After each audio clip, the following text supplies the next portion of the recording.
So hello guys, welcome to channel SB tech YT. So আজকের ভিডিওতে আলোচনা করব কী করে তোমরা একটা হোয়াটসঅ্যাপে দুটো অ্যাকাউন্ট চালাবে। মানে যে যেরকম ফেসবুক অপশন আছে, সুইচ এখন একসাথে 2-3টে অ্যাকাউন্ট চালাতে পারো। তো হোয়াটসঅ্যাপে সেই আপডেটটি চলে এসেছে, তো তোমরা কী করে ওটা ব্যবহার করবে আজকের ভিডিওতে আলোচনা করবো। তো সবার প্রথমে কী করতে হবে, হোয়াটসঅ্যাপটাকে প্লে স্টোর থেকে লেটেস্ট ভার্সনে আপডেট করে নেবে।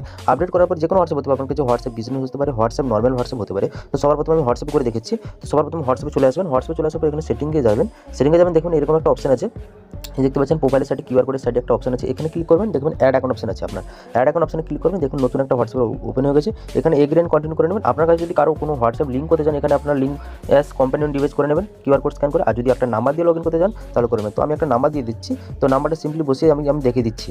তো সবার প্রথমে কী করতে হবে, আপনাকে নাম্বারটা বসানোর জন্য আপনাকে এরকম করে একটা নাম্বার দিয়ে দিতে হবে। নাম্বারটা দিয়ে আমি দেখিয়ে দিচ্ছি। এরকম যে কোনো একটা নাম্বার দিয়ে দেবেন, আপনার বাড়ির পাশে বা আপনার যে কোনো একটা নাম্বার হতে পারে, একটা নাম্বার দিয়ে দেবেন। এখানে আপনারা ভেরিফাই আধারিত সেন্ড এসএমএস করে দেবেন। করে দেওয়ার পর কিছুক্ষণ ওয়েট করবেন। ওয়েট করার পর দেখতে পাচ্ছেন আমার একটা হোয়াটসঅ্যাপে লগ ইন ছিল,